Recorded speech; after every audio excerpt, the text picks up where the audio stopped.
Olá, meus amigos e irmãos que me acompanham aqui nas redes sociais. Neste momento eu gostaria de refletir com você no texto de Apocalipse, capítulo 14, versículo 12, que diz assim: aqui está a perseverança dos santos, aqueles que obedecem aos mandamentos de Deus e permanecem fiéis a Jesus Cristo.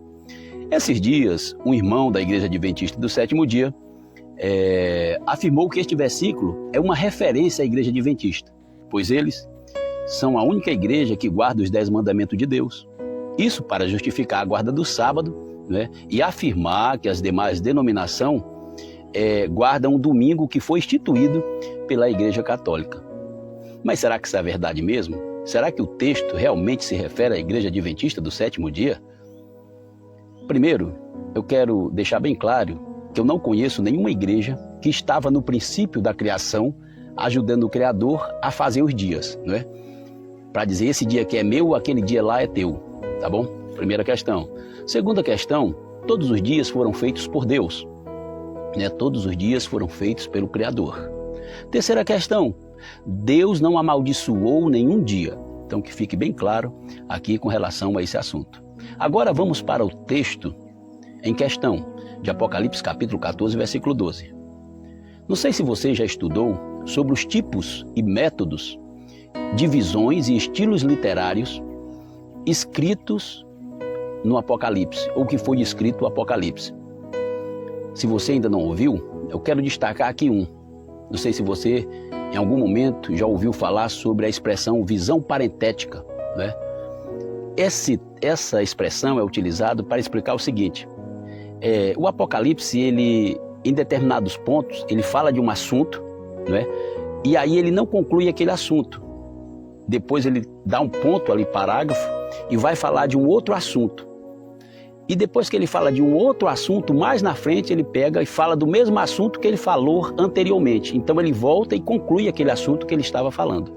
O texto em questão não está falando de nenhuma igreja protestante, muito menos católica, mas de um período apocalíptico, que Deus vai selar 144 mil da nação de Israel. Essa visão começa no capítulo 7 e prossegue no capítulo 14. Deus vai concluir essas visões no capítulo 14 relacionado a essas pessoas. Tanto no capítulo 7 como no capítulo 14, nós podemos observar, né, que para que Deus comece as sentenças que serão estabelecidas ali, é preciso primeiro que ele sele na testa os 144 mil da nação de Israel. Apocalipse capítulo 7, versículo 3 diz assim: não danifiqueis a terra, nem o mar, nem as árvores, até que selemos na testa dos servos de Deus. Então me foi revelado o número, no versículo 4, dos que foram selados, 144 mil de todas as tribos de Israel. E prossegue dizendo no capítulo 7, da tribo de Judá foram selados 12 mil, da tribo de Ruben, selados 12 mil, da tribo de Gade, 12 mil, da tribo de Aser, 12 mil, da tribo de Naftali, 12 mil, da tribo de Manassés, 12 mil, e da tribo de Simeão, 12 mil, da tribo de Levi, 12 mil, da tribo de Zacar, 12 mil. E por aí vai. O texto ele é bem claro.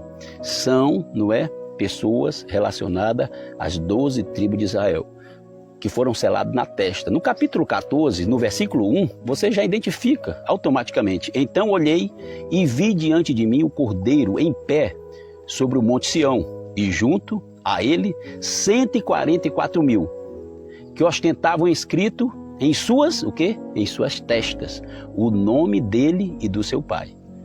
Portanto, não é?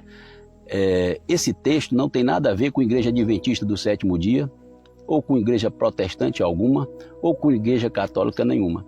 Mas tanto o texto de Apocalipse 7 como Apocalipse 14 está se referindo a um momento, não é, apocalíptico em que Deus irá selar os 144 mil das 12 tribos de Israel. Texto dentro do contexto, sem nenhum mimimi e sem nenhum, colocando ali nenhum retalho, né, bíblico para tentar justificar e usurpar para mim algo que não é meu. Um abraço a todos e até o próximo vídeo, se assim o Senhor nos permitir.